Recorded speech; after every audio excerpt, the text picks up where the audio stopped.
my dad growing up, uh, I remember I was 10 years old, and he wore a tie every day to work. He's actually a meat cutter of all places. He had to wear a tie. He had to wear a tie to Okay. cut meat. You know, they're Albertsons. They had high standards there. And one day, when my dad would get off work, he would hang his tie up on the chair. And one day, I undid his tie, and he goes, "Who undid my tie?" And I said, "I did."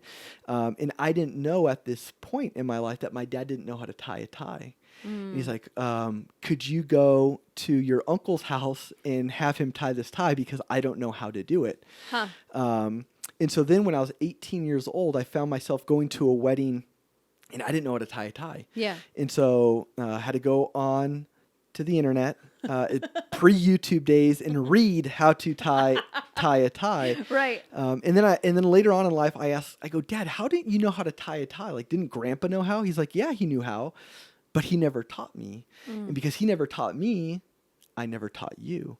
And so, I think about that illustration in discipleship, that there are a lot of guys who have been poured into, but not with intentionality of going, "Hey, this is what it looks like, and this is what I want you to do with other Yeah. men."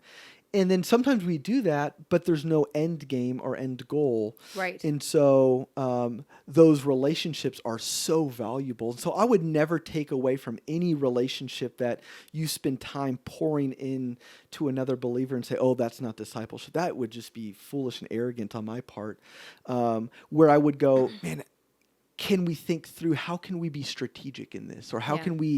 can we do this where they know that they're going to go and make a disciple, and then they know what it means to be founded in their faith, what it means to be a mature believer." Yeah. Where they feel confident in going, "Man, I can go out and do this now."